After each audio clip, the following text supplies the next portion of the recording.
man, there's so much to talk about, especially in that first episode. Yeah, I did not even pick up that. I did not even remember that Zoro was fucking Your cat is attacking your know. camera right Jesus Christ. Yo, bro does not want you to get your senses out. My goodness. 俺はルフィ海賊王になる男だ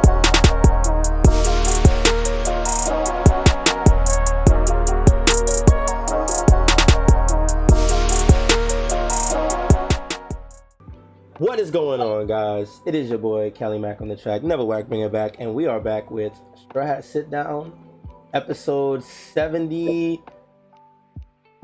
7. Damn, 77. I've been on a streak too, man. I've been doing good too, bro. When I asked earlier, you answered me with such confidence. Nah, you know, when I asked earlier, I definitely fumbled between 76 and 77 too. I can't lie. It'd be like that. We're here with One Piece Strawhat Sitdown episode 77.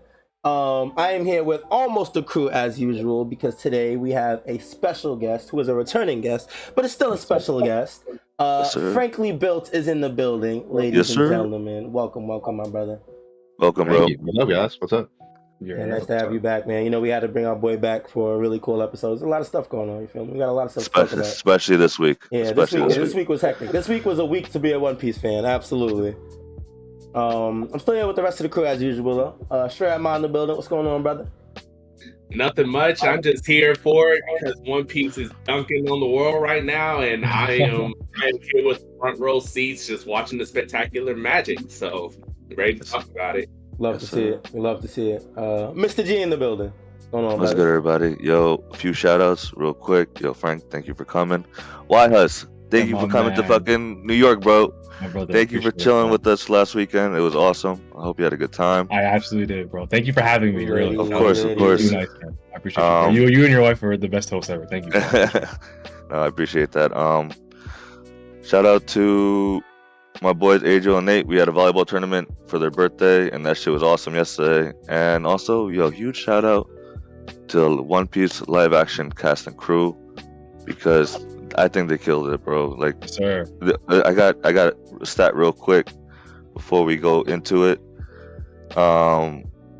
One Piece live action shattered the records previously held by Wednesday and Stranger Things season 4, becoming the Netflix series with the most #1 rankings in a single day, reigning supreme in 84 countries.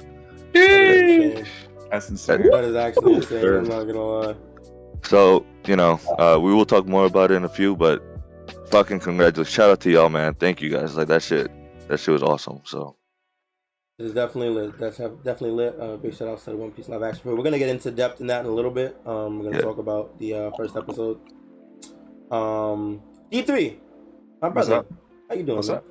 I'm good, man. I'm good. I'm here to talk about how One Piece fans eat right now. Oh yes. Man, you see, you know what? And I came at you with the positive energy and everything too, and just right back with the hate. I respect that though. That's so real. I'm not gonna cap. We're gonna get into it. Last but not least, that boy, of course, YHuss in the building. What is going on, man? I'm chilling, man. I'm chilling, bro. Absolutely vibing. I would like to say shout out to Mr. for having me in New York. I had an amazing time. That's my dog right there. I wasn't gonna let him show me up on the shout out. I had to do it back. I was doing it the whole time, and then he shouted me out, and I was like, "Yo, dude, I was gonna do this." Bro. No, I appreciate you, bro, for real, man. I love beat you to it, bro. No, how could I think otherwise, man? But amazing chapter for real. The episode I watched last night was crazy, and then obviously live action this week. What a time to be alive and be a One Piece fan, man. Yes, and yeah, sir. shout out to Frank for joining us today. We appreciate it, bro. No problem. Yes, sir, absolutely. We out. Yeah, we got a really cool episode today. We are gonna go over the chapter that just dropped, which was got a really cool moments to break down and discuss. But before that, we have been talking about, the One Piece live action did drop.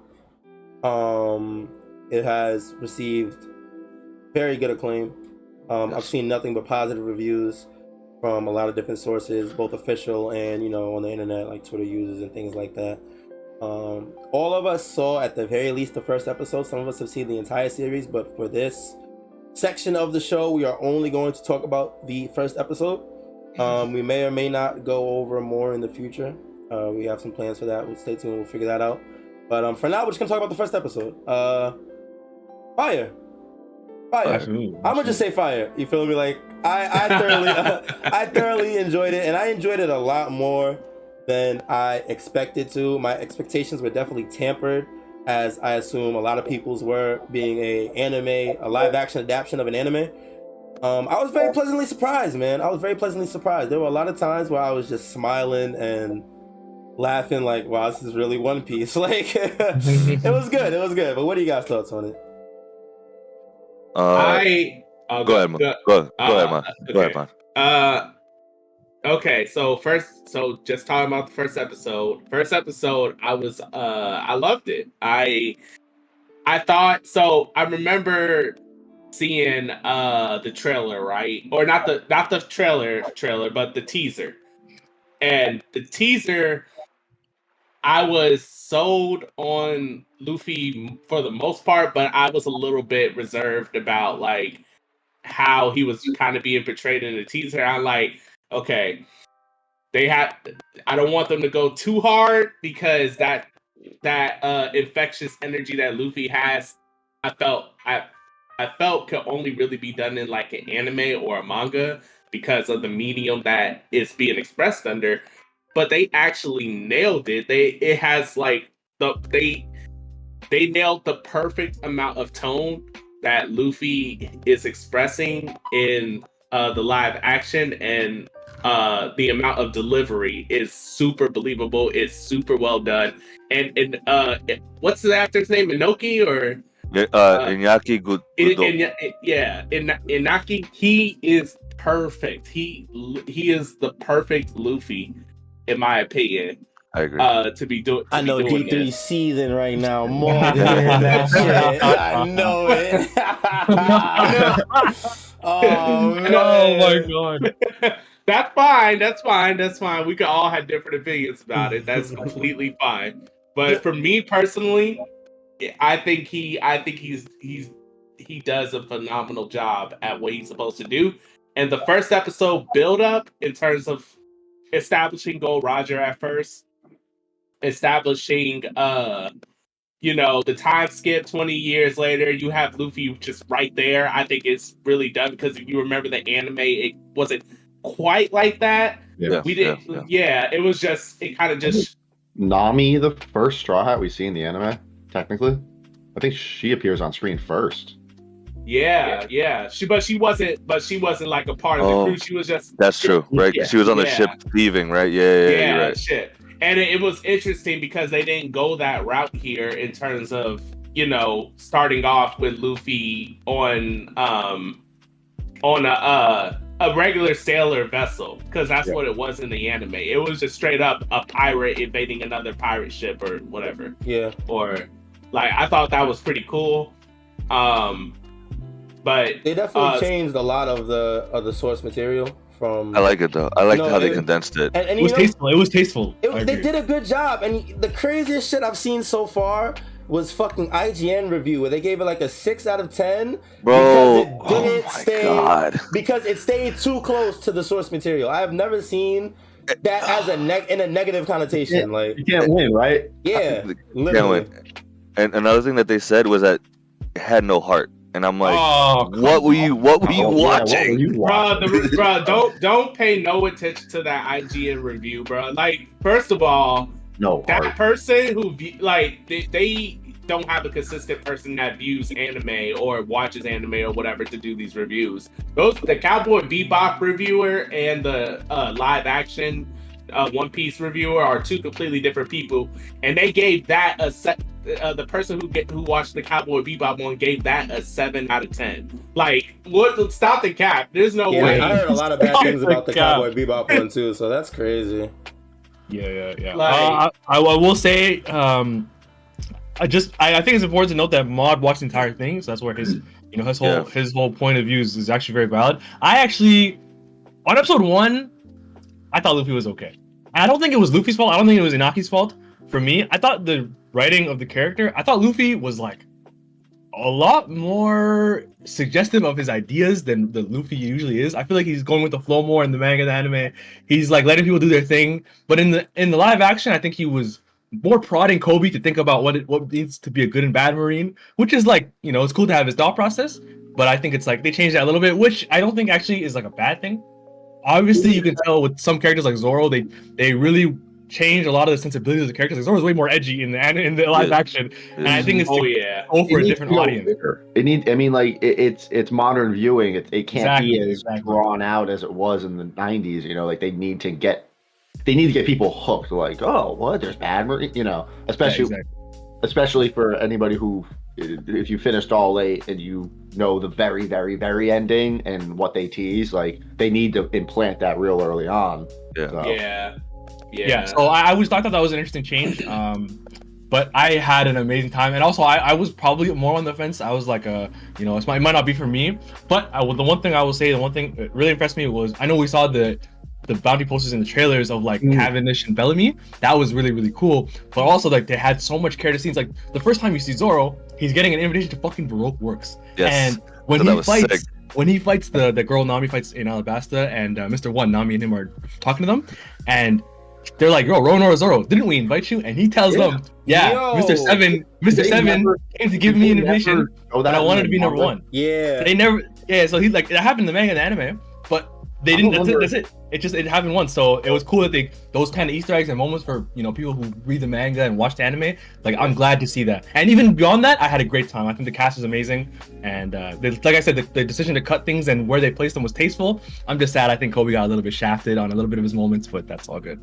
I agree with you that he did get shafted. Like the whole point of Alvida pressing him like that, and then he looked at Luffy, and then Kobe goes like, "You're ugly. I don't think that was like completely took it away." And I was kind of like, "Oh no, they didn't. They took that away. Why?" And I don't feel like they would have been pressed on time for that one. I think that could have been really established like early. Yeah, I think like Frank said, maybe they want to establish like the Straw Hats and the main core maybe more. But Mr. said Mr. said it really well, because we were obviously doing the One Piece run back, reading a bit at the beginning, and Kobe in Shellstown, he's trying to untie Zoro and he gets shot, and he gets back up and he's like, "No, fuck this! I can't let Marines do bad things while I'm still here." And again when he tells when Helmeppo has him hostage, he tells Luffy like, "Yo, attack Helmeppo anyway. I don't care. Let him shoot me." So I think those were some huge moments, but it's all good because like I can tell they have some time constraints and only 8 episodes, and I think for episode 1, that's all I watched so far. Amazing. That's what I had to say about live action. I do believe that is because, like, as someone that's seen the whole thing, they're like stretching it. I feel like they're trying to have really Kobe and Luffy be parallel throughout the live action, right? Yeah, season 1 for sure. Yeah. But I'm coming for my flowers because when the trailer came out, the teaser trailer came out, I had faith, and I'm fucking happy, bro. Like, I was always optimistic about the live action. I know, live action series don't have the best reputation, but this one came out and fucking did it. I definitely want to do there's so much to talk about, especially in that first episode. I did not even pick up that. I did not even remember that Zoro was fucking your cat is attacking your camera right Jesus Christ. Bro does not want you to get your senses out. My goodness. But I did not remember that Zoro was invited to Baroque Works, so that is that was really when I was watching that shit, I was like, wait a minute, I remember this in the manga and the anime that he got the invite when they met in Alabasta. Yeah. That was really cool for them to flesh out that scene in the live action. That shit was definitely sick. Bro. That was sick. And then introducing Baroque Works in episode 1. I think that was huge. Yeah, absolutely not. It's sick. Going the. Whatever. That's episode 1. Sorry. Yeah, I'm talking about. I was talking about warlords for a second. Like he's getting way ahead. Yeah. Like, oh god, yeah. The setup they're doing for everything is just like the perfect amount of little teasers and. I'm excited, man. Just getting other people's opinions who have never seen they don't even watch anime, seeing what they're picking up on, what questions they have about, like, well, what about devil fruits and what about this, and it's so cool to see different people's perspectives on it, and the fact that they're interested in it, like, yeah, it's amazing. Not just that, so I have a coworker, older dude. He does not like watching anime whatsoever. So I was like, yo, watch this. It's live action. You got no animation, whatever. He started watching it. Next thing I come back, he already watched 3 episodes, and he's like, bro, this shit's amazing. And I was like, that is the purpose, bro. These people, like my mom is gonna start watching it, you know, because I saw her put it on yesterday, but then she fell asleep. But you know, it's just, but you know, so like anyone that's like that has no interest in watching it and or hasn't had the chance to watch the anime or read, this is a great way for them to get into it. Like, and I've seen many tweets about that already. Like people are like, oh shit, that shit was, you know, pretty cool. I kind of want to continue watching the anime now. And you can theorize, right? Yeah. Like with only live action viewers, I was happy to talk to my buddy about just some little theories about like the warlords and the Marines and this stuff. And it translates. Though they're changing some stuff, they're keeping it accurate enough where the people, like where we see those little setups and those Easter eggs and those teasers in the beginning, we're like, oh, we know where that's going. And it's such a cool little crossover on being able to just have that conversation. I actually sent my buddy the anime scene of Luffy help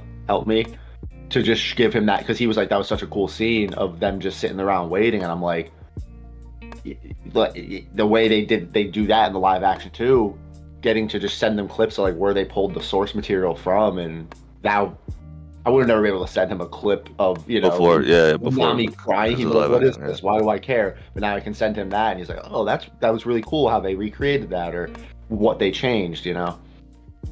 Another thing that I did like was how brutal this was. You know, even though Zoro can't beat the allegations, oh my goodness! Slicing this dude in half. You know, like.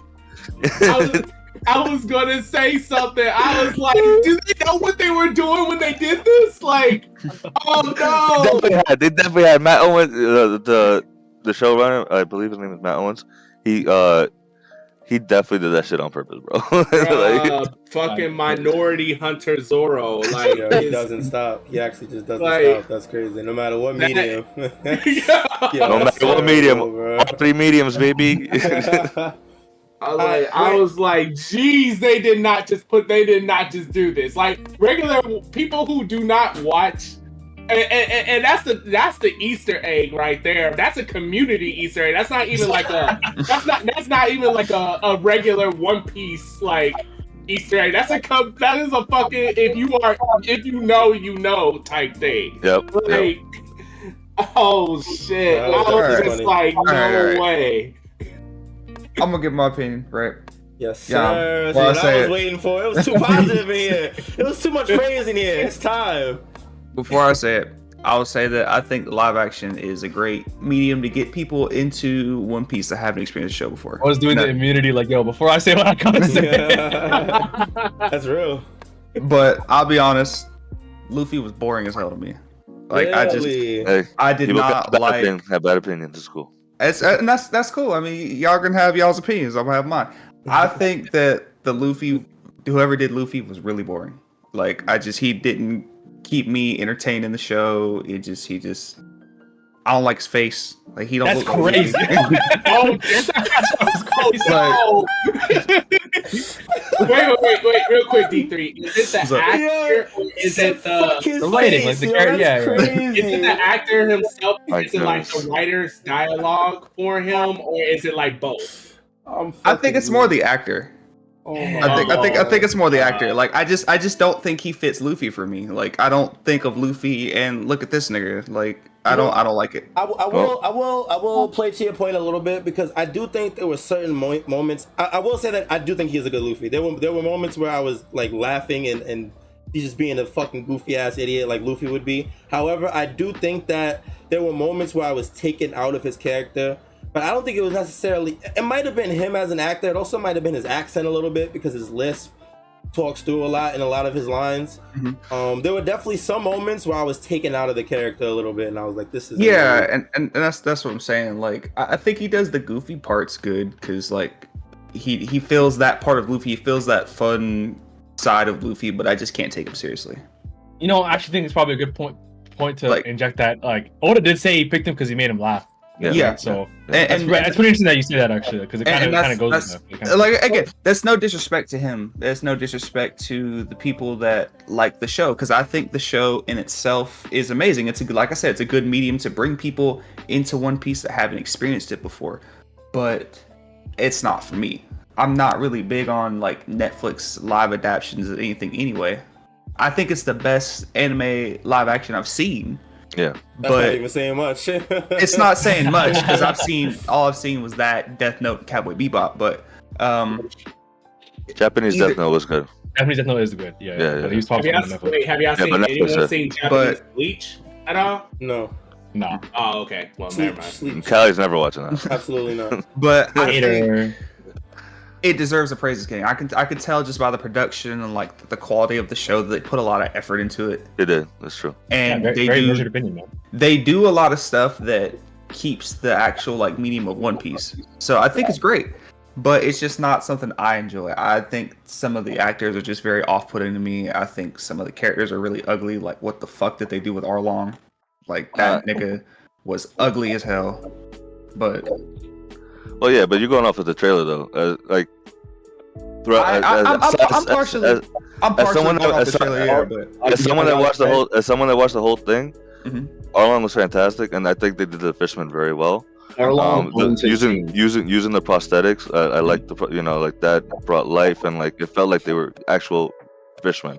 Yeah. I also feel like some scenes that were in the trailer that were in episode 1 were better in episode 1. Like Luffy punching Alvida. Like it looked good for the rubber. Yeah, it did. It did. Also, that's another thing. I think the action looked really good. And I will- owns his what I scene expected. when I he's will say on that screen. that was one thing that I thought was really good. Like when I was watching the scene with Zoro fighting dude in Brokewigs, I was like, "This is Oh, fantastic." yeah. Yeah. Yeah, I- that was good. I just know that I'm just not sold on Luffy, and that makes it hard for me to watch. That's I think fine because I definitely Yeah. I will say this: at first, Iñaki, his Luffy was okay. He gets better as the season goes on, as the episodes go on, and like he Yeah. really starts hitting those Luffy like moments, and like Mhm. you start, like by the end of it, I was like, oh no, this is the crew. Now, One can- person- Yeah, but Can I- again, take my opinion with a grain of salt. I only saw like the first episode and a half, No, and I of was course. like, okay, same for me. Well- I'm just watch the first episode or two, but my One opinion per- don't mean much. One actor that I wasn't sure about was actually Nami, because in the trailer it wasn't like when she gets delivered that line, the treacherous stretch of ocean or some shit like that. At first I wasn't sure, but honestly, bro, she was she's good. yeah, she was good, bro. She Her and was so good. Luffy on screen together. Her and Inaki on they are Yeah. great. Yeah. When they're doing their dialogue and whatever scenes throughout the season, she brings out like his Luffy-ness. Like Yeah, they are yeah, great on yeah. camera together. And Yeah, it's really good chemistry.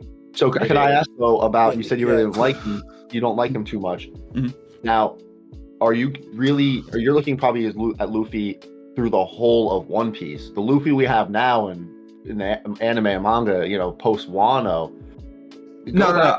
I'm looking at it. I'm You know? trying to look at it from a 1-to-1 of like the beginning of the show. Still, Yeah. like Because, I'm not like, thinking, Luffy- oh, we don't have King of the Pirates Luffy. Oh, exactly. I make sure not to put my own like recency bias on it. It just I think Luffy in the beginning of the anime, the first couple episodes, I think he's flat too. I think he's actually kind of boring because it's a neutral character arc. You can only do Yeah. so much with that without being like, setting it like, oh, he's gonna, change the world. I think he's kind of boring in the beginning, and it's hard. It's hard to introduce all of these characters and this crazy new world and get people to care without having him on screen 99% of the time. It's funny actually. The last two people that I've seen get caught like watching One Piece, like get through like the beginning and middle, say that I didn't like Luffy at first. So He's kind of annoying at times. Really, that's amazing. Kind of annoying at times. I've heard it before. No, He's not- that is a common complaint. I've heard that. I didn't plenty like before. when I first- Really? when Yeah. I must first be- watched the anime, I hated Luffy. Oh, we have it wow. already. Yeah, there you go. I never knew this. This is interesting because I actually had the complete opposite effect. Like I think Luffy at the beginning was the most endearing, like of all time to me, because After you didn't know. Marineford, he's a lot less endearing because he, Yeah, but I understand why that had to happen. But like at the beginning of One Piece, one of the key reasons why I like Luffy so much is because Luffy he was introduced as this character that basically he was the type of character that had all the answers. And it's those type of characters where their way is like the right way, it makes them kind of interesting because you don't know how they get there. And then in the anime and manga, in the manga, they kind of showed it off rip of the Luffy flashback. But in the anime and in the live action, you got sprinkles of Luffy's past being inserted and stuff. And I think that that's the best way to do it, because a character that's super endearing that everyone is like, what the fuck is up with this guy? But he ends up changing them because of how endearing he is. I always find that type of character very enduring. So for me, that's why I like Luffy off rip. Like, I think he's the best shonen. I think he is by far the best shonen neutral character arc. Goku's is alright, Naruto's is alright, but like I think Luffy has the best consistency. And like, oh, you want a good example of like a character who you're not changing his mind, he's changing yours. Luffy. You know? And I think that's when I first watched the anime. Why I didn't like Luffy, because I kind of thought he was a dick. But the more the more I watched the show, I kind of realized, I don't want to say it's kind of his character, but he kind of like helps people more understand his ideals and like how he feels. But yeah, like I don't know. Like I said, One Piece, the live action, not bad. I think it's actually really good. It's just not for me. So it'd be like that. Definitely very fair. Definitely understandable. It makes it give y'all some something to watch it, because I think it perfectly explains characters like Luffy, Goku, Gon from Hunter x Hunter. There's a I don't know if it's still up, but there's a video on Totally Not Mark's channel called like basically Goku. I forgot the name of the video, but it's Goku, misunderstood character. Yeah, the most misunderstood character. Yeah. That's a great video. Because I love Mark. That's one of my favorite YouTubers. That video. Yeah, it's a great video because there's a thing called dynamic characters like Vegeta, even Naruto himself, characters that basically the world affects them, so they kind of change along the course of the story. But then there are static characters like Goku and Luffy and Gon and stuff like that, where they're changing the world. They're changing the world with their ideals and stuff like that. Yeah. Because they already essentially come into the story with the answers that we, the audience, and in turn their own world need to seek. Where it's like dynamic characters, because of how the world affects them and stuff like that. That's why they change. That's why a lot of people also think of Goku and Gon and characters like Luffy and stuff as characters that don't grow, because it's not that obvious. But dynamic characters, it is very obvious. But I love static characters, and I think Mark explained it the best, so I really recommend that video. But the live action, I think, stuck to it, because that's what I was looking for. I was looking like, is Luffy going to be a static character here? Which I think he is mostly, but I also, spoiler for anyone that haven't watched the rest of it, he is a little bit more dynamic than I even realized. And I think it's pretty cool how they land that. But for the most part, I think they did a great job with Luffy though. And I can't wait to honestly hear y'all opinion if y'all plan on watching the rest. I'm gonna finish for sure. I'm excited. I just want to take my time. It's only 8 episodes. I'm in no rush to. I mean, I'll probably still get around and finish it. My opinion might change, but no, it's definitely fair. I definitely don't think I definitely think your opinion is fair. I said it before I even watched it. It's probably not going to be for me because I'm not big on live action adaptation. So definitely fair.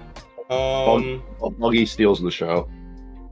Yeah, Buggy was fantastic. Is this season end episode 1? All right, that's all I need to hear. Buggy might Buggy. No, you're gonna like Buggy, bro. You're gonna like Buggy, bro. Yeah. Yeah, for real. I think there are zero complaints about Buggy. I think Buggy had like some of the best, like the most amount of positive critique I've seen. I think he might be like this like one of the most, like maybe the third most important character in East Blue. So like Bro, I'm glad it did him well, man. Completely It random, did. but one of the funniest things I've seen about the One Piece live action is that they had an ad on, I think it was Tumblr, where it was just a PNG of Buggy sitting on the side, and it was just freaking the fuck out of people because it was just a random clown sitting on a barrel, and everybody kept making posts about it because they were so confused. Hold on, let me see if I can find it. I'm fucking weak, and they didn't know it was Buggy. They didn't know it's just a picture of Buggy sitting on a barrel, and people were so freaked out. Hold on.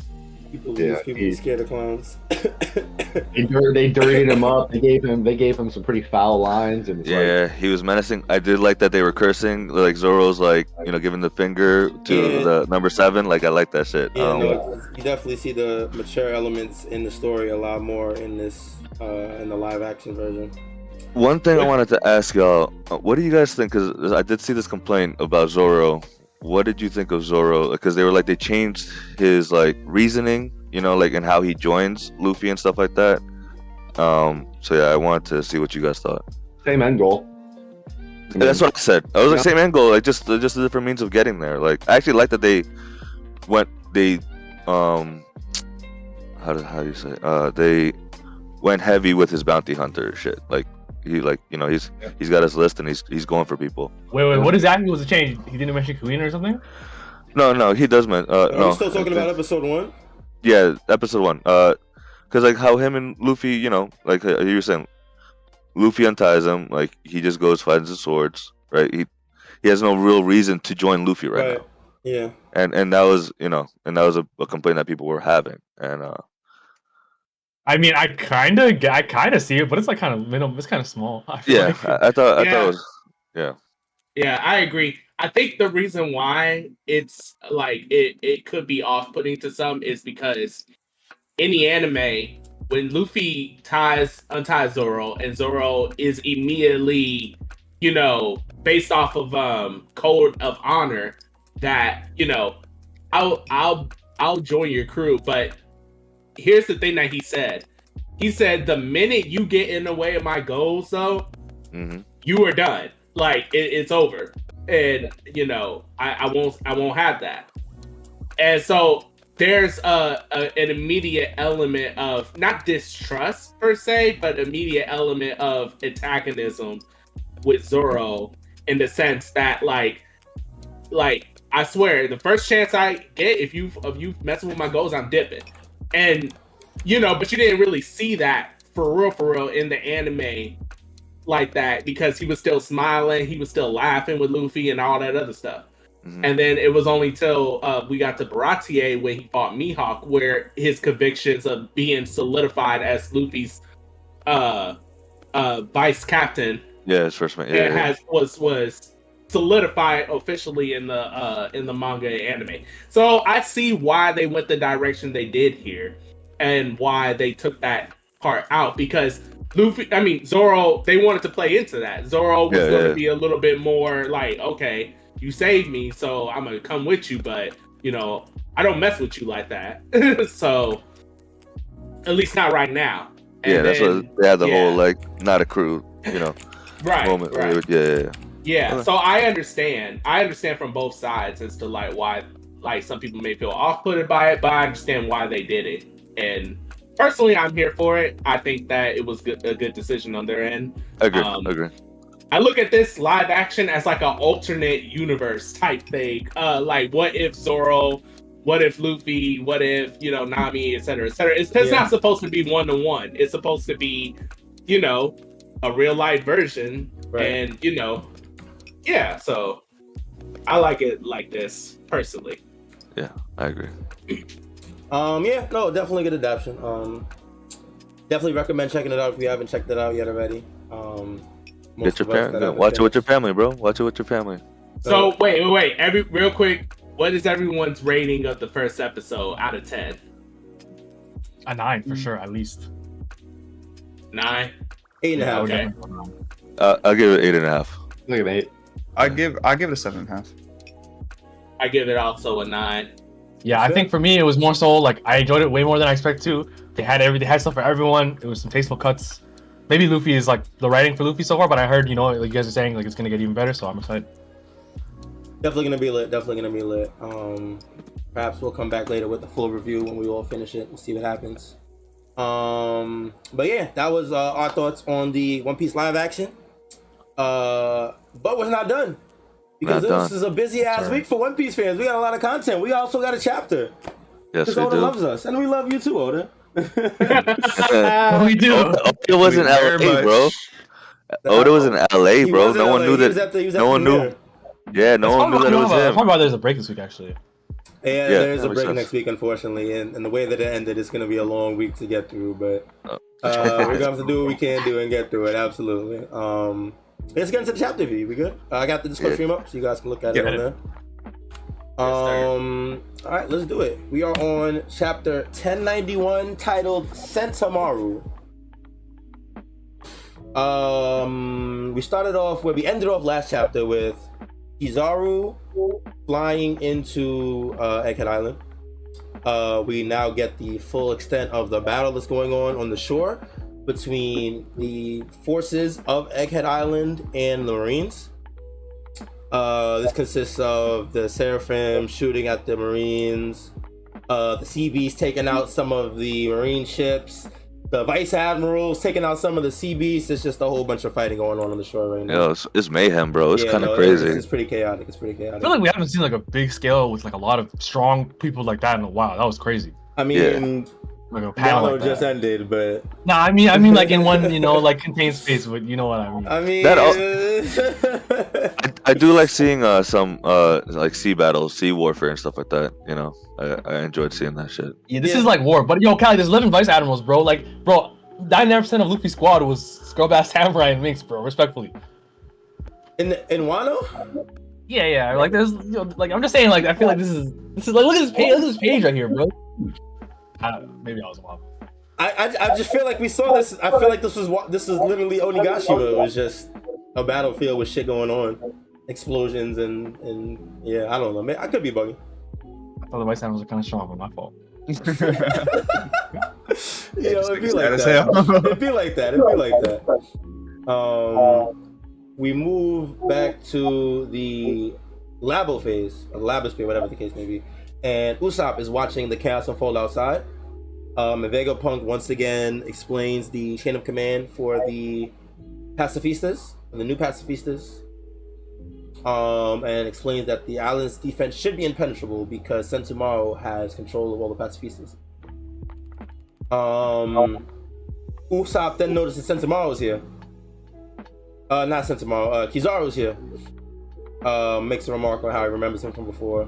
Vegapunk starts crying that Sentomaru has to fight him. And he says he won't blame Sentomaru for running away, which Sentomaru doesn't do, and he ends up taking Kizaru head on. Kizaru go ahead. Sorry, my bad. Real quick, so the admirals don't have any authority for the Seraphim and shit? Nah, yeah, it was the same for the Seraphim too. So okay, that's to me that's interesting. Yeah, so, no, because what happens later, right? Yeah, we'll get into that a little later once we get to that part. Yeah. But yeah, Kizaru versus Sentomaru, pretty much overwhelmingly in Kizaru's favor. Just keeping him on the defensive. Sentomaru is running from his attacks, just trying to stay on defense.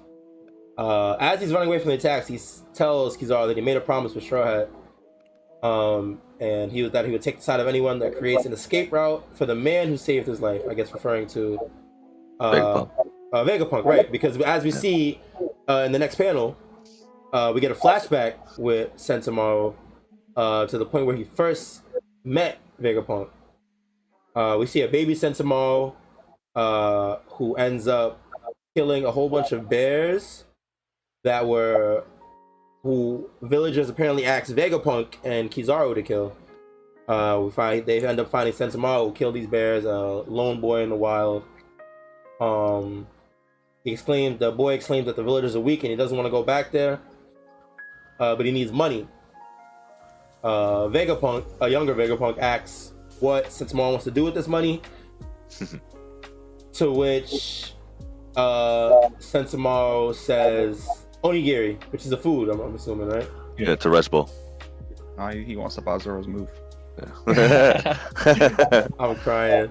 He Okay, needs the you know VC for the what? kit, bro. Okay, now the panel before it makes sense, because I was confused. It makes sense in relations because the panel before he says I'm so tough I don't get hungry, but I still want a job. And then he's like, "What do you want to buy?" Onigiri. I want to buy food. Now it makes sense why they're laughing. I was confused why they were laughing before. That is pretty funny.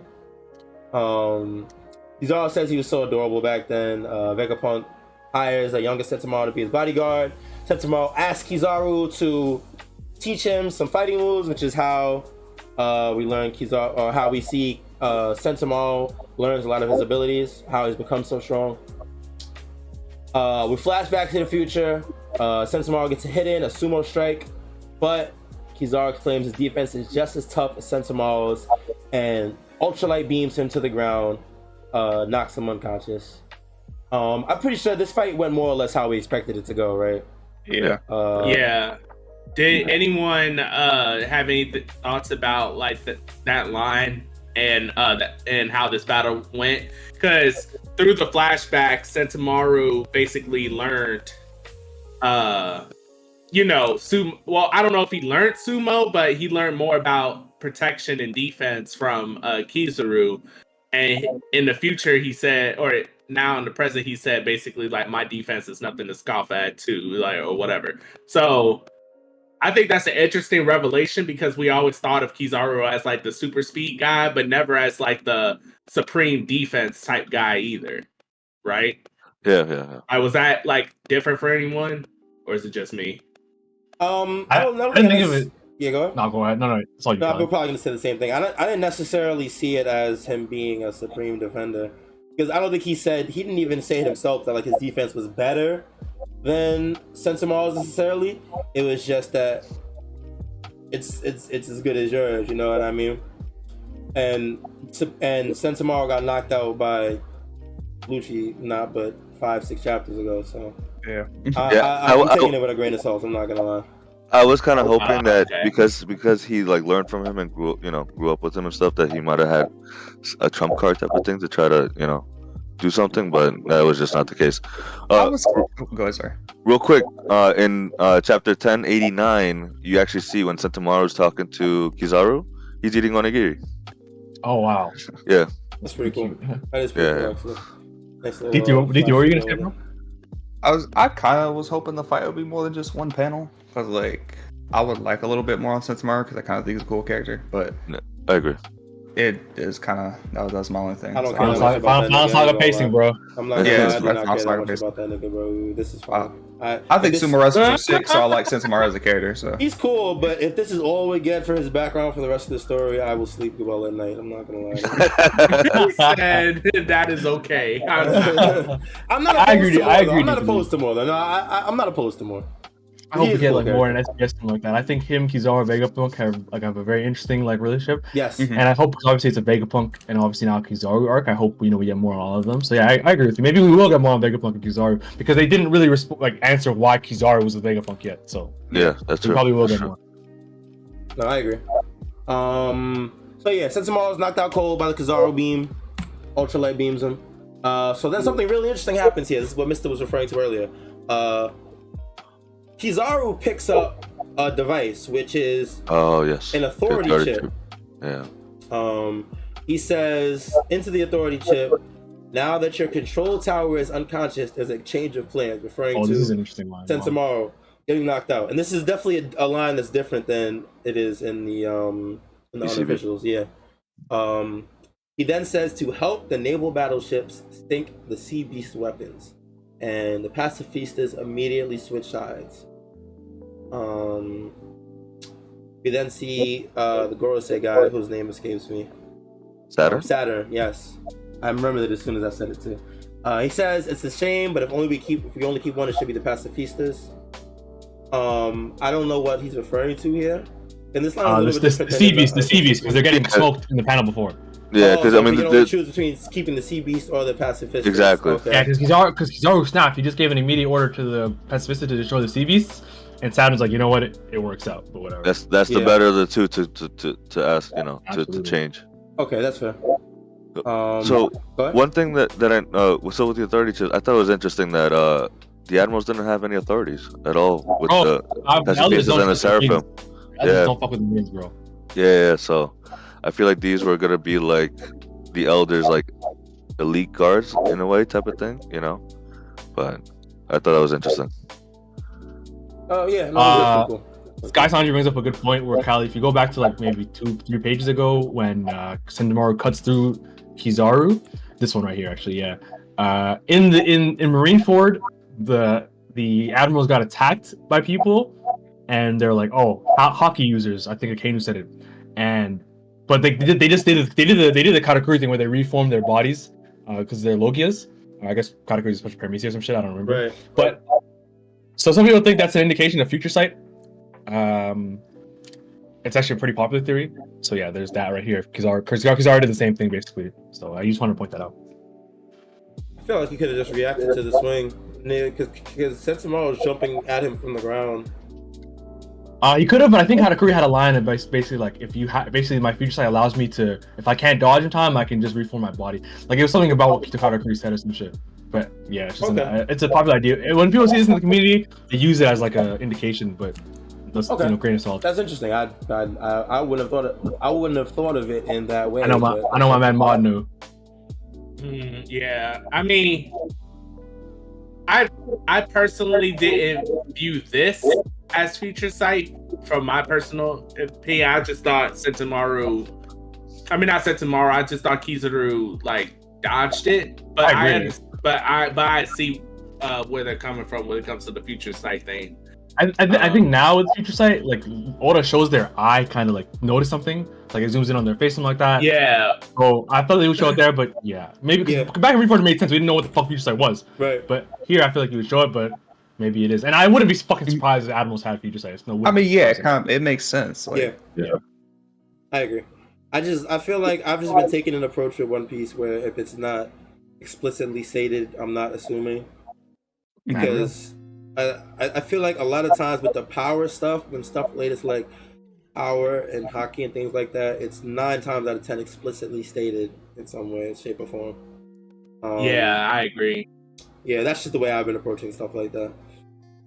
I think that's a very safe way to look at it, because there. I mean, remember when Kobe did what he did a couple of chapters ago? Yeah, you know, everybody was talking about whether that was Conqueror's hockey or not and stuff. And you know, every point that anyone's brought up, you can literally go to the past and look at like instances of those things happening without it being Conqueror's hockey, like the Black Lightning and stuff. So I think that's a fair assumption. Like, if it's not, even if it's in like, if it's not explicitly stated, or if it's not like visually obvious, then yeah, I think it's fair to assume that it's probably not happening like that. I think that's a fair point. Yeah, I definitely agree. Yeah, no, I definitely agree, 100%. So yeah, Kizaru takes over the authority chip. The pacifistas attack the sea beasts. Usopp sees that Sensamaru is down on the screen that he's watching everything take place on inside of the labosphere, whatever. Vegapunk starts crying, which I thought was really sad. It was a nice touch, but it was sad because they have the history together. Mm-hmm. The 3 Vegapunks are still trying to take the shield down that York put up. Yep. And then Vegapunk remarks that Kizaru is light itself and he can pass right through the barrier, which was already stated earlier, but now he's telling everybody else that. Yep. And yeah, Kizaru does exactly that. He literally just beams up straight through into the labosphere. As he's doing that, the Vegapunk bot, I don't remember the name of the bot, but the bot has the Sunny in his hands and is taking it around the back to establish the plan that they talked about last chapter or 2 chapters ago to get everybody off the island. Yo, Callie, real quick. One thing I did like the line. I think it was Usopp, right? That said, when after Vegapunk told him that he could pass through the light barrier. Yeah. He's like, "What do you mean? You could come in here?" And then he's like, "But he totally wiped the floor with us years back." And then even giving back to Subodhi, they're lost to Subodhi. And also, Kizaru also himself reminiscing, Strawhat's crew. Yeah. We had some times together. So, those little things, like those little moments are It was Are nice. nice. Are It was nice touch. definitely nice. It was nice. There's a huge one at the end of the chapter. I can't wait to point it out. Oh yeah, I already know what you're talking about. I've seen it too. I know exactly what you're talking about. Yeah, so they're taking the ship around the back. Then somebody asks about Lilith. Oh no, Lilith gets an alarm. Yeah, there's an alarm going off. There's an alarm going off because Kizaru has entered the labosphere. She says no one should be able to get in, and in the very next panel we see Kizaru beam up into the area where everybody's at. He goes over the checklist, which is to get the power plant, Punk Records, and York. Top tier panel this arc, by the way. Oh yeah. Yeah, Like him just beaming up and like looking over. Yeah, and looking over so everything. cool, sick. bro. No, it is sick. He definitely looks cool here, 100%. Yeah. He then goes over a checklist to be eliminated, talking about Dr. Vegapunk. No Robin on that list. You know, That is an interesting point because Robin was she was mentioned by the Gorosei, so that's a very interesting actually. They find out Kizaru is inside the dome. A couple of them are worried about Luffy. They're trying to get confused, trying to figure out what's going on. And then Stussy notices something. She notices Lucci's bird has flown off of his shoulder. We then turn to a panel and see Lucci is lunging at Vegapunk, trying to hit him with a finger pistol and take his life. Stussy immediately takes action, jumps in front of Vegapunk, and saves Vegapunk's life by sacrificing her own? Question mark? Because you know niggas don't really die in One Piece, but she did take the finger pistol to the chest. She falls to the floor bloody. Sanji immediately grabs the Glock. No games, immediately grabs it. Kaku, for whatever reason, wonders why he has a bubble gun. And then Sanji says, looks like he left you behind. The way that this part of the chapter went kind of confused me because when he did this, I kind of assumed this was for Lucci because he just heard a woman. But then we turn to the next panel and it's Zoro just clashing with Lucci and taking him out the labosphere. You know, Bruh. so in this he in the second panel, he bubbled Kaku. Yeah. Yeah. oh, I didn't even see this before. Yeah, Holy shit. bro. Yeah. Sanji was on one in this arc, right? Because he immediately once he robbed Lucci attack, he immediately bubble Kaku. Kaku can get out of that shit. Yeah. He's a devil fruit user and he's also hurt, so he's like out of the equation. Also, Rob Lucci was showing in the last chapter that he was not sharing any information to Kaku because he's out of commission. He's like, yo, fuck this guy. I'm not wasting my time trying to drag him out of this situation. Yeah.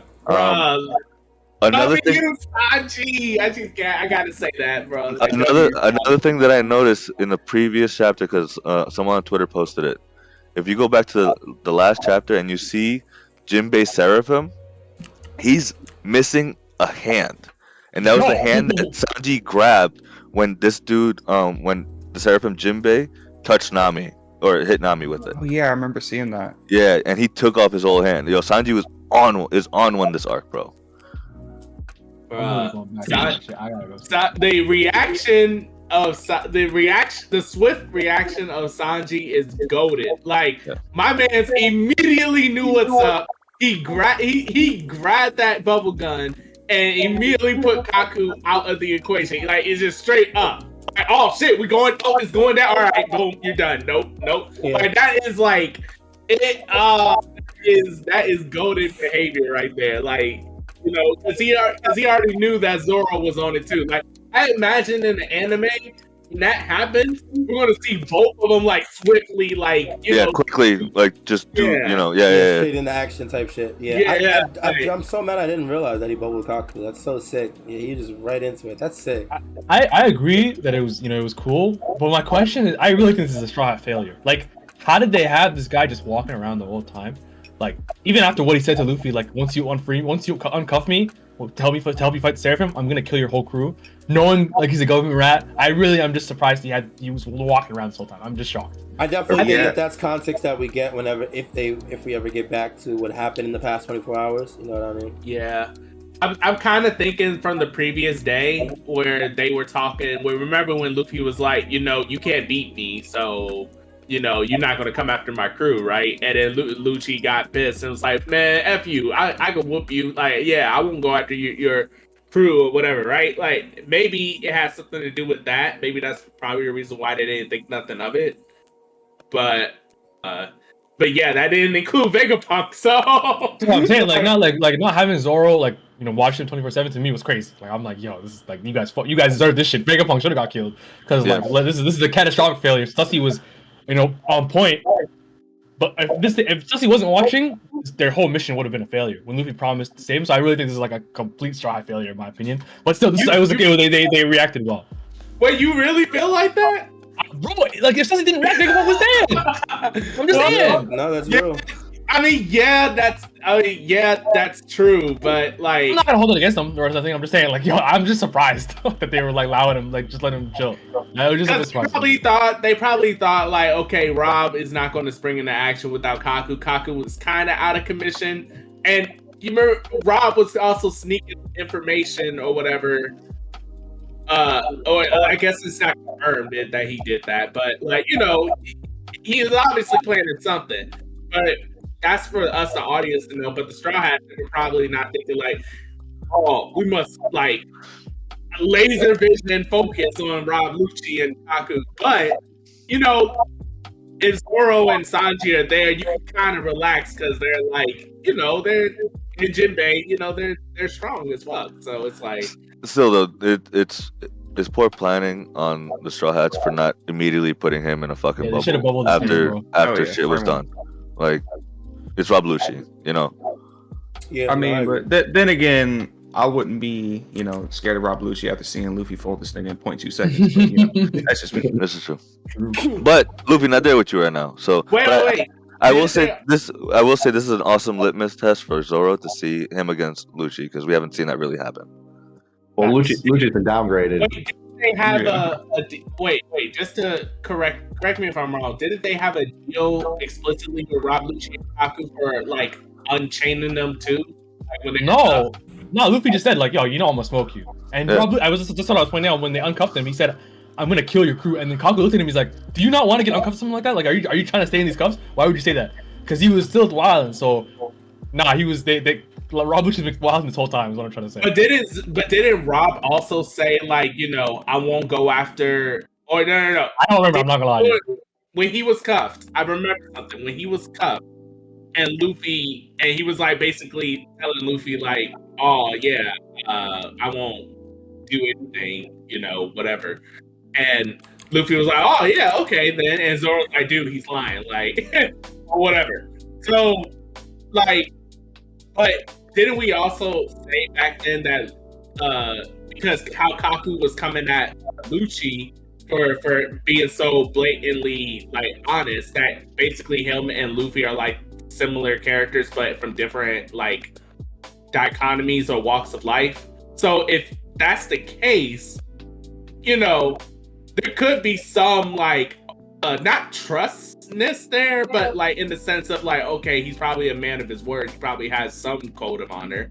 So I wouldn't expect him to just break it or, bend it in such a way, at least that's what I took away from that. But Oh, Rob Lucci. Yeah. Because I got no code of honor, bro. No, I wouldn't trust him, bro. This is the guy. And this is the same nigga that killed like 45 people in a fucking cage with him or something. Like, no, I'm talking about like how he engages with Luffy and them, like, or I guess people of similar ilk, because he said back then, oh, if I get uncuffed, I won't do anything, right? And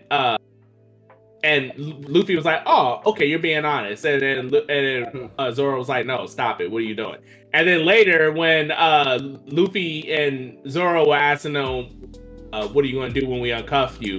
He's like, oh, I'll probably go after Vegapunk or something. And Kaku was like, what the fuck? What are you doing? Stop being honest. Like, so what I'm saying is they're both similar in their simplicity. in the sense that, oh, it is what it is, what I say or I do, right? And what I'm saying is the code of honor there is when him and Luffy had that back and forth about, oh, you not coming after my crew because, you know, you can't get past me or whatever, right? And then all that yada yada yada. What I'm saying is there was a little bit of laxness there because of, you know, that little spat that they had previously. Okay, I see what you mean. What I'm saying? Yeah, I see what you mean. Yeah. Because Luffy knew he would beat his ass. But yeah, that lapse was that was breached here. It was overextended, clearly. Yeah, he overextended it, yeah. But I'm saying, like, I don't necessarily blame the Straw Hats for not even, like, you know, thinking, like, okay, it is what it is. He has that agreement, quote unquote, I'll just put in quotations, that agreement with Luffy. Oh, like, you know, they probably, not to say they didn't think nothing of it, because obviously the swiftness of Sanji and Zoro, like, it's like, I feel like they had something in the back of their head always, like, you know, kind of ready, but, you know. Yeah, they don't fully trust Lucy, of course. Yeah. And to be fair, Luffy trusts Zoro and Sanji and everyone to take care of everyone, so. Yeah, no, it's definitely fair. Definitely fair. Yeah. Sanji sprung into action. Zoro springs into action. The Zoro Lucci shit was cool. I can't lie. It was. Like him slashing him straight out the freaking labosphere, breaking through the wall. He talked shit too. He said he got back up and thought you could make your move, huh? Yeah, I like that line, bro. I love it. He was talking this shit. Hey, TCB was on one with their translator. They said, "Looks like you waited for backup to grow a spine." I was like, hey, that was low-key better, bro. No, that shit was a bar. I was hyped. I was like, damn, no way did he say that. Like, bro, did he say that for real? I was like, oh shit. That shit was sick. I'm interested to see how that fight goes. There's another fight, end of the chapter. We're all interested to see where that goes. So Kizaru finally catches up with the robot carrying the ship. We have some of the people. You can't tell who, but who's on the ship. It's Luffy. I want to say Frankie, Bonnie, and Lilith. Okay. So one of those three outside of Luffy notices Kizaru, says, "Oh my god, Kizaru's here. What do we do, Luffy?" And then they say, "Wait a minute, Luffy? Where's Luffy?" And then, of course, in regular Luffy fashion, Kizaru gets confused as he sees Luffy standing right in front of him. Says hello. Luffy says, "Long time," and then just kicks him, blitzes him with a. No, I think that whole speech is Kizaru. So he gets interrupted. Actually, he's like, "Hello there, a long time no." Saying hello there, a long time no. And before Luffy, no words, bro. Luffy, no long talk, Fabs. No long talk. Straight kick, bro. Straight kick in the arm. Kizaru looks pressed in that last little panel right there. You see the shade over his eyes. You can see yeah. That wasn't that wasn't a Marineford block. that was oof. He got kicked. He's like, wait, hold on. He's like, I can feel this shit. What the fuck? Kizaru explains that this very bad manners from Luffy, and Luffy says, compared to 2 years ago, we are 100 times stronger now. Bro. Definitely lit. I'm gonna let YHuss go ahead and kick that info that I wanted to say. I appreciate that, gang. That line that Luffy says to him, compared to 2 years ago, we're 100 times stronger. In Sabaody Archipelago, Shaki, Rayleigh's, I guess, girl or something, she tells Luffy, because Rayleigh goes to coat their ship, and it's like, they're like, yo, is it cool for the Pirate Kings #2 to be walking around outside and he's so close to Marineford? And she tells him, don't worry about him. He's 100 times stronger than all of you. And he fights Kizaru in Sabaody. And here Luffy says, we're 100 times stronger now, so we're ready to fight you. Oh, yes, it's so ham. It's so and honestly, the comparison doesn't even end there. Like, if you look at when Luffy says, hey, a long time to no see, look at the distance they are. Do you see that distance? And then next thing you... Exactly. And Kizaru did with Rayleigh and Kizaru. It pretty much was the same thing if you remember. Luffy kicks Kizaru here. Rayleigh kicked Kizaru back then Back too. then to save Zoro. Yeah. Yeah, I remember that. I Yeah. think we're about to watch our first true Admiral beatdown. It's Tom. Like Dude, I'm not sorry. a Kainu versus Whitebeard. Like I think Yeah, we're no, about this is definitely going to be a real Admiral fight. What are we thinking? What are we thinking about it? Which way is it going? How are we feeling? I'm super excited. This is so y'all know the narrative that I was telling since the beginning of this arc, that this is the time for Luffy to prove to people who weren't at Wano, because you know Wano was closed off, that he is Yonko caliber material. This is that arc. Years ago, and I feel like Oda is like validating that, because 2 years ago, it's so cathartic that we're back here, because 2 years ago Luffy was nowhere near on the level. He was nowhere. He basically had no damn business going into the new world. Here, not only is he's there as like top dog of the new world, but the same guy who talk shit back then, because I don't know if y'all remember, like, yeah, I kind of was crazy to Luffy, and he did the most damage mentally to Luffy. But I remember Kizaru was talking the most shit to Luffy back in Marineford and other places, like, saying like, oh, you're not strong to defend your crew, you have no business. Like, he was talking mad shit. So this is like the perfect comeuppance of like, I'm here. You were talking shit. Now it's my turn to come back at you full force.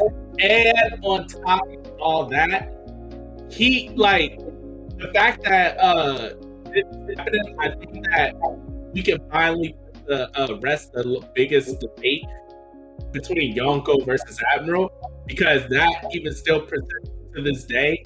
I think most people Yonko over Admirals, but this is going to be our first definitive Yonko versus Admiral fight. We still 1,091 chapters. We still do not actually have a clear cut how strong an admiral is. Like he's done such a good job at like keeping them at bay, and like, are they stronger than Yonko? Or are they the same level? Or I mean, Beckman. Was it Beckman that scared Kizaru at Marineford? Yeah. Who? Scared, it was him, but scared is a strong word because he acted right after. Yeah, like He we have did the no same thing context in on how strong these dudes are. Just to be clear, though, he did do the same thing in Film Red. I'm just saying. Yeah, he did. But that's true. It's really time. It's really time. It's kind of like like those times you read a chapter of One Piece, like the Joy Boy thing, like. It's like, yo, I'm really alive for this, bro. We're really here watching Luffy fight Kizaru. Watching this, yeah, we made it. That smile Luffy has at the last panel, like at Marineford, he was there with confidence because he didn't care, because he just wanted to save Ace. He was, I mean, had no business being anywhere near any of the admirals, but he was ignorant to it. I think that last panel there, that smile, the way Oda's showing that is like he knows he can be there now. Like he showed up. Like that's it. And like Mod said, it's him initiating the fight. No talking, like, yo, just straight hands, bro. So yeah, he's not scared. It's not a ignorant thing. It's if he could say, oh, it's just an admiral, I think he would. And also anyone from last chapter that said like Luffy's scared of an admiral, what the fuck is this? Let's ignore them. I'm like, what the mighty foolish right about now? Absolutely. Yeah, I feel like that last panel in the last chapter, like, it's more of him just feeling someone's power, just being like shocked, like, oh shit, someone's strong here, more than him actually being afraid, right? Oh my god, that's how I took it. Why are we even giving these niggas the time? You're right. I'm a YHuss on that one. I ain't gonna lie. You're right. They were bugging. Like, no, I just think it had to be addressed, because it's just like, I'm obviously reading One Piece. Y'all are reading One Piece. Everyone else, I don't know what they're reading, because it's like I'm just like, come on now, y'all. Like we not there anymore. We're not at episode 1. We're here. Like there should be no reason for Luffy to be like this quote unquote afraid, especially when he wasn't quote unquote afraid back in Dressrosa against Fujitora, when he had no business fighting him then. So it's like, come on now, what are we talking about here? But yeah, I had to bring that up. Toro. Yeah, can't wait. Definitely gonna be lit. Definitely gonna be lit. I am anxiously looking forward to the next chapter. I'm not gonna lie. Unfortunately, we won't break this week. Oh man, it's gonna be a hard one. This is gonna be a hard I one. don't to wanna get wait, through. man. Yeah, this is gonna be a hard one to get through, but we gonna do it. We gonna get through it. Live action is about to get me through it, bro. Nah, honestly, that's real. I'm about to just go through this live action every time. I want to continue this fight for real. Was there anything else you guys want to talk about in the chat before we wrap it up? I feel like we didn't go over the how exactly how much of a bitch Lucci is. He goes on to say after Zoro stops him, he goes on to say, between Kizaru and me, you're all dead. Yeah. Bro, it's He's just even on the Kizaru board anymore. Yeah. Like he even matters at this point. Like, Yeah. Like that's Yeah, crazy. that's Why did he mention himself and Kizaru in the same sentence? right? Yeah. The audacity of this man. What did Mark RDC say about Kawhi and LeBron when he was doing Doc Rivers? I don't want to see Kizaru and Lucci in the same sentence, the same paragraph, the same essay, unless trash comes after Lucci's name. I think that was a crazy bar from Lucci too. I think that was like, what the fuck, man? Like you, first of all, you just fuck you. The switch up is crazy. It was like him and Kaku, and Kaku was your guy. Even when we saw his ass real quick, he said, "No, me and Kizaru now, bro." Right, bro. He was like y'all were in the gutter together when the world government basically tossed y'all aside back in the cover pages. Like y'all remember that, right? Like they lost their jobs and they were both on the run. And Kaku was with you the whole time. And the minute that he can't do anything, it's just straight up like, oh, me and Kizaru, yeah, we're that pair. We're gonna fuck y'all. Like what? Like what do we like? You have no loyalty. I'm kind of hoping Zoro doesn't even have a problem with him. Just to put the man in his place. Like you're not even worth my captain's time. I mean, Luffy went gear 5th just to play with him. He just wasn't a flex. Yeah. Yeah, that wasn't a fight. That was just reminding Lucci why he lost. and the chat mentioned it too. Like niggas forget that on Eni's lobby, or in Water 7 before they went to Eni's lobby, Lucci cooked Luffy and Zoro. He sent that nigga flying. So this is personal for Zoro too. He has to get his get back. It's time to get his get back. His get back. Okay. I don't know if y'all remember me saying long time ago, like basically almost a year ago, when AK Highland was like still somewhat at the beginning, and Rob Lucci was invading or whatever, and Kaku. But I said back then that I feel like a more appropriate fight, like Lucci ain't there with Luffy. I feel like a more appropriate fight is Lucci versus Zoro. Yeah, I feel like that was more fitting, and I feel like now we're finally getting that here. Are Zoro's blades hockey coded in that? I think so. I think so. Yeah. What's his name? Lucci's leg. Because Lucci's hockey coded. Oh yeah, right okay. now, so. I thought he was wearing black pants. Yeah, white suit. Yeah. Yeah. So they're already. I think they're already at 11 in that panel.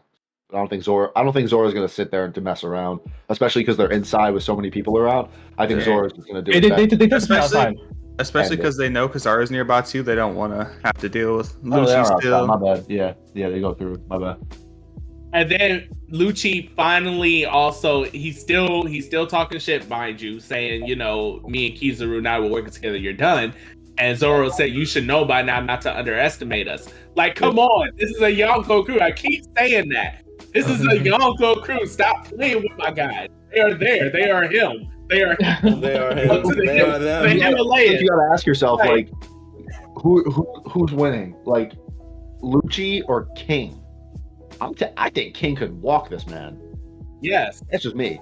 Yeah, no, I agree. I agree. And it's like, I think King is stronger than Rob Lucci. Ooh. Even Awaken, yeah. Like come on, you're a cat. Shut up. Bro, Speaking of Awakening, even when the nigga awakened, he just had some fucking little smoke trails around him. That shit was me. He's like, let me copy you. I'm saying, let me bro. copy you, Luffy.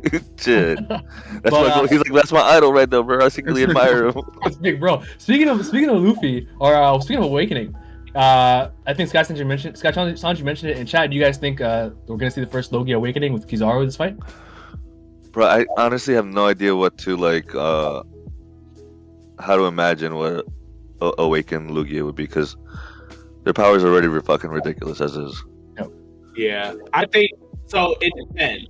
It is Well, awakening was kind of defined as when your body catches up, your body With and your mind mind. catch up to your powers, right? Yeah.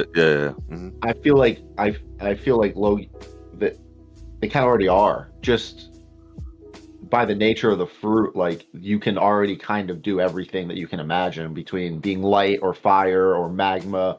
Like their powers are already pretty broken. I think though, like it's a clear like scale because when Sabo got the Marinomi, he couldn't really control it. So I think just like when Luffy was using Gear 2 and Gear 4 seamlessly, or Gear 2 and Gear 3 seamlessly versus Kaido, and then he awakened, I think it's gonna be like that where when you control your powers very well and you have full mastery of them, and then you go through some shit that makes you awaken. I think it's definitely possible here, especially because we've seen Zoan awakens, we've seen Paramecia. There's no way Oda's gonna hide Logias from us for too long. I think.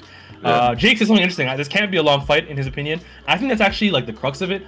Like I think if it's like not a like I wonder if Luffy and Kizaru right here from this point to the end of the arc are gonna go all at it and have a very definitive ending to this fight. You know what I mean? Or like will they skirmish a little bit and then be interrupted? I think ultimately, in my personal opinion, I think that you have to kind of save Kizaru for later. So I think what this fight is at least when it comes to Luffy versus Kizaru, I can't say nothing much about Rob versus Zoro because I think that can be a drawn out fight. But they're buying time, right? They're trying to get the password, undo the barrier, so that they can. He's not going to leave though. Luffy, once. I think so too. I think Luffy wants smoke. Yeah, he's gonna do exactly what he did against Katakuri and be like, "Yeah, I'll catch up." No, he did, and that's why it is possible for this to be a long, drawn-out fight because I couldn't see that when the barrier drops, instantly stop. Like, oh well, I can get away, so I failed, so I'm gonna stop fighting out. Like, I can see Kizaru going all the way, so Luffy going all the way. But at the same time, technically, this is a fight till the barrier drops. Technically, by all technicality. So I can see Kizaru and Luffy, by some weird reason, for whatever reason, not finishing the fight and saving Kizaru for later. But he walks away from that knowing that Luffy is there, and he goes back to everyone like, no, he's Yonko caliber. He's a Yonko tier fighter. Like, honestly, what I feel like that Kizaru, I feel like with Luffy and Kizaru, like you guys said, I do agree that neither of their goals is to fight each other right now. So I don't think it's complete. I would be completely out of the ordinary for their fight to end. Now I don't think Luffy is the one to end it. Like Frank said, Luffy's not the type to be like, well, we're done. Kizaru Bye. But Kizaru is 100% the type of dude to be like, you're not my objective. I don't care enough to fight you. I'm out of here. And then just turn into light and disappear. I can 100% see that happening. And that's the only way that fight ends without him getting his cheeks clapped. Like that's it. There's also the Blackbeard Pirates coming, right? Oh shit, that too. Is the too. And obviously, like the Kuma backstory. I think there's so much so much happening in this arc, and also the huge incident, the Egghead incident, whatever that's going to be. I can see Blackbeard killing one of the elders, killing Saturn. You think Blackbeard You think Blackbeard himself is there? Not yet. He only could be. I'm talking about on that flag. Like, you remember the ship with the flag that was coming to Egghead Island. Yeah. That's what we know. It's probably the Feet and Katarina Devon, right? That's who's like by process of elimination. The way Blackbeard's been plotting everything, getting one of the elders to knowing that one of the elders is now broken away from the other four, I don't think he gives a crap about. I mean, yeah, Egghead and Vegapunk, but this might be Blackbeard's chance to really upset the power dynamic even more and kill an elder. Like. And it would be crazy because he's using this as a distraction, just like a Marine, right? Marineford. He's good at it. He's done it before. He could do it again. That's the Blackbeard shit to do. that would be crazy. Honestly, I don't think that's that far-fetched either because we don't know what the other two Blackbeard pirates are doing on the island right now. Yeah, we don't know anything about their objective. Care about Luffy. He's not pressed for the Straw Hats. He's letting them be the distraction. Like that, they're it. All eyes are on them, and man can sneak. He has a chance to sneak an elder. That'd be crazy, honestly. The only thing is that we know that Blackbeard's not there at the moment. He's not on the way there because, well, at least we assume it's safe to assume that he's not on the way there at this moment because we know that him and some of his crew we're just fighting Law on Winter's Island, and we know the other half of his crew is on Pirate Island with Kobe and them. So the only two that are unaccounted for was Katarina Devon and. Yeah, we know where he was yesterday, basically. But they do have an Ogre who could teleport, so that is fair. That could change everything. That's definitely fair. It's definitely fair. I think that definitely has precedence, because we still don't know what whoever came to Egghead Island what their goal is. So I definitely think that has precedence. Mm-hmm. But this might be a chance for Blackbeard to finally lose a step. I mean, he always seems to pull out ahead or get something to go the right way, especially Marineford, especially with Kobe and all of that. But like he could try some shit here, but it not work out. You know, maybe he underestimates an Elder, or we're definitely not getting a Blackbeard Luffy fight for quite a while. But yeah, no, if ever. Yeah, I'm actually honestly kind of thinking that, you know, their goal is nothing related to Egghead anymore. Like, I'm kind of thinking that there's something else going on. There's something else being pushed here, because I just can't think of how they can get past the dome. I know what's his face Luffy is like, you know, awesome infiltration. I know he's like really good at it, but they keep putting emphasis here that no one should be able to get past this dome under any circumstance. And it's not like invading Murray's Law, because they don't have a dome of light that, you know, destroys anything if it tries or anything like that. They have like guards, they have people, but you can sneak past people if you're good enough. Like, you can't necessarily, unless we know what Devil Fruit Luffy had, sneak past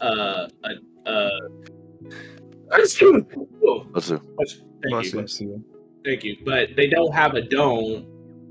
I don't know how they can sneak past a dome that's supposed to, you know, a barrier. You know, is sneak past a barrier, you break through it. So yeah, I just don't see that. So now I'm thinking there's something else. They are working on taking it down though. Like, so yeah, it could happen in like 2 chapters. Because I mean, the main threat is already here. So like, might as well try to get the fuck out as soon as possible. And I think Katarina Devon ability is gonna be like crazy, because I mean, just a chapter or 2 ago, everyone was like, "Oh, there might be an imposter," right? So it's definitely possible. But also, I also thought about the fact that, you know, that was 24 hours ago when we saw that. So unless they were scoping, like, you know, which is possible, that they were like chilling by Egghead Island for 24 hours, I kind of feel like, you know, there's something else close by Egghead that's happening that has them, you know, going in a direction. But yeah, it's possible that, you know, once the barrier drops, we see them and it's something happens. So, you know, I'm open to that. There's too many fucking variables happening, bro. I feel there's too many stuff going on. There's definitely a lot going on. And kids just sinking to the bottom of the ocean. See, on that note, I saw someone say something on Twitter. It was just some headassery. They said since Law and Kid lost, it's time for Luffy to lose. Ah, shut up. We've talked about this a few times on the podcast, though, how this is going to be showing the difference between Luffy and Law and Kid. You know what I mean? Like, True. Literally everybody who wasn't there would think they're all on equal levels. Yeah. But It's the reason why we took away from the Wano act that Luffy was heads and shoulders above Kid and Law. Yet they still all had the same bounty. Like, you know, I'm really believing here that, you know, I can't say there'll be a bounty adjustment. Well, isn't Morgan's listening? Who was he? He was on a call, wasn't he? Yeah, he was listening to York talk to the 5 elders. Yeah. Ruh-roh. Yeah. Which I'm wondering how he's doing. And the Straw Hats. And the Straw Hats. Back to them. Oh, Kizaru just lost a Straw Hat. That'd be Morgan's huge. gonna lose his mind. Like, that is clickbait galore, baby. Yeah, absolutely. I mean, I think the guy listening in on this whole situation. Like, yeah, I think Kid and Law's bounty is accurate, especially after Shanks when he dealt with Kid and Kid, he saw that future sight scenario, and we saw the next day. Yeah, but he saw the destruction, and he basically was like, "That's what I expected," or something, alluding to like, you know, that's a man with a 3 billion berry bounty. You know, we have to take that seriously. We all thought, at least for me personally, I thought Luffy's bounty was underwhelming for what he did at Wano. So I feel like there should be a strong. I mean, that was war government's goal. Like, because who would believe that Straw Hat, this little boy, would be able to take down Kaido and Big Mom? You know, no, they needed to make the three of them teamed up, and okay, that's more believable. Even though Kid and Law kind of just made a mess. I don't know. No, they definitely took down Big Mom. I can't let you rock with the Kid Law. Bro. They definitely took down Big Mom, bro. I can't let that slide, bro. That's my goodness, They showed up. They did the thing, but they did not. If anything, Luffy definitely should have at least been like 3 points. It definitely wasn't to the extent of Luffy's, absolutely. Yeah. And go ahead. It took 2 of them and an awakened devil fruit. So, man. Yeah, no, that's fair. But I also thought that because Kaido's bounty is 4.6 billion, right? So when I first thought he took him down, I thought he was either going to have that bounty or greater. Because Luffy is every time he 4 or 5 at least. Like Luffy always, when he takes down villains that have bounties, his bounty is always a 1-up. Always. Even something shaky like Katakuri versus Luffy, because you know that's still contentious even to this day of who actually won that. Luffy still has the higher bounty by the end of it. Yeah. So the fact that Luffy, who we thought definitively took Kaido down, there's no like if, ands, or buts about it, like Katakuri versus Luffy, and he still had a lower bounty. I thought that was a little sus, but I think this like he's been saying, it's been happening to Luffy throughout the whole time. They try to like bring him down a peg with his bounty that shouldn't be as high as it really should be because of the feats that he's made. Yeah. Before he awakened his fruit, it was more of just they knew they were after the gum fruit, but they didn't really know why they weren't as prevalent on it. So they were just trying to keep him down, but now it's a bigger deal. Now it's an ideal. It's like, oh shit, he's awakened. He is Joy Boy. Really need to suppress this. And then Morgan's releases the photo with him in Gear 5th. Like, that's just definitely sick. Definitely sick. Definitely looking forward to where this fight goes. Any last thoughts before we wrap it up for real this time? No, I think that's it for me. I think we're good. That was definitely a good chapter. Looking forward to next week. Not next week, 2 weeks from now, unfortunately. These are remind me, bro. We're gonna make it. Big shout out to everybody that hung out with us today. I want to give one big shout out to our boy Frankly Bill for coming through on the podcast again today. We appreciate you, brother. Thank you again, brother. Always a good time when you come through. Hope to see you again soon. Y'all are my most caught up group of fucking friends. I need to go. You know we here, man. We always here, brother. Big shout out to everybody in chat today. Twitch chat was active. We appreciate everybody that hung out with us today. Talked to us, told us about what you guys think about the live action and the chapter, giving us your insight. Very much appreciated. If you're not watching this live on Twitch, then you need to. What are you doing? You're slacking. Twitch.tv/Cali, man. Come on now. And watch it on YouTube if you're listening on Spotify and shit. Yeah, no. And peep the clips on TikTok. Wait. I was getting there. See, y'all getting ahead of me. I'm saying if you listening on YouTube and Spotify, TikTok, that's cool and we appreciate you. But these live streams is lit and you need to be here for the live recording. Be here in person. Talk with us. Chat with us. Let us tell you how wrong you are about everything you're saying. Like, it's lit over here. You feel me? Like the chat was bumping today. Maybe one of our chats. It was lit. That's why I said I definitely appreciate everybody in the Twitch chat, man. But of course, if you are watching on YouTube, Spotify podcast, Apple Podcast, Podbean, we appreciate you too. Thanks for hanging out with us there. Much love to everybody that's been supporting the podcast. We are in episode 77, and we are hoping to get 77 more, God willing. Feel me? So thanks for all the support. We appreciate you guys. Make sure you guys follow all the socials on Twitter, Instagram, TikTok, YouTube at Strawhat Sitdown on everything. If you look up Strawhat Sitdown, we are there. All right, show us some love on all that. Once again, One Piece is on break next week, but we will still be here next week giving you some Strawhat Sitdown content as per usual. Feel me? So also real quick, later in the week for those that are I want to start a new segment called the Strawhat Sitdown Treasure Trove. Right, so there'll be a video of me doing an unveiling of these Gear 5 One Piece card game booster packs. So be on the lookout for that. And if Speaking you guys of- have any One Piece stuff, bro, any send it to us, send it to our Twitter. Show it off. Like everyone got some One Piece stuff, and it's always nice to show shit off. Mister, you know who does have some movie stuff? Me, thanks to you, because you so graciously gave me this Laurel pin. Oh when yes, when I was in New York. I appreciate it, bro. This shit is fucking crazy, man. yes. When I was on hard. Twitch, yo, That's crazy. Zoro. Oh, that's fucking that's Yeah, clean. the dragon. Yeah, Mister, you was too that's nice. I fucking appreciate clean. it. Absolutely, hell yeah. Of course. Yeah, let's get it going, man.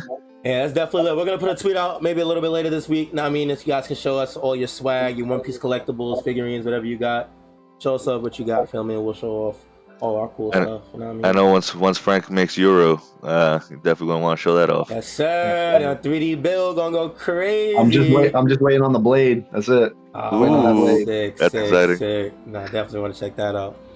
I gotta make it look better than the live action one. It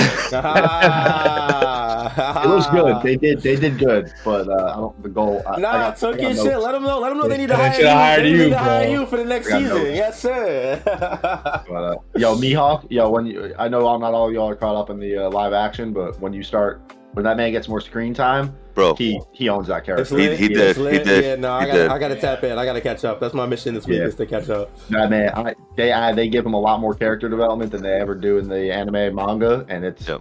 worth it. Like, yeah, I liked it a lot. Yep. The actor slayed it, bro. Oh yeah, perfect. So That's fair. That's definitely fair. Yeah, good for the episode. Hope you guys enjoyed. Once again, no chapter next week, but we will be back next week with some more Strawhat Sitdown content for you guys to consume. Until then, hope you guys enjoy the stream. Till next time, take it easy, be safe, be healthy. We appreciate each and every one of you, and we will see y'all when we see y'all. Peace, guys. peace. Peace.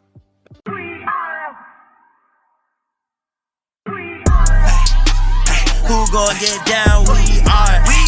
This that Strawhat Sitdown. We are. Who the crew with the fleet? We are. Who gon' piece that one piece? We are. Who gon' get down? We are. This that Strawhat Sitdown. We are. Who the crew with the fleet? We are. Who gon' piece that one piece? We are.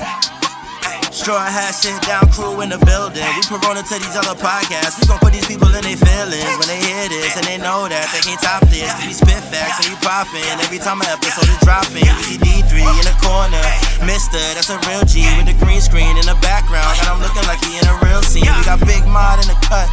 Always ready with rebuttals, but he bring the knowledge when we in the huddle, so you know the crew is never gonna fumble. And it's YHuss, last but not least. If you ask me, then Cali, mad the captain, make him rally around me. Every Sunday we gon' run deep, and we can't stop until we find out about that one piece. Who gon' get down? We are. This that Strawhat Sitdown. We are. Who the crew with the fleet? We are. Who gon' piece that one piece? We are. Who gon' get down? We are. This that Strawhat Sitdown. We are. Who the crew with the fleet? We are. Who gon' piece that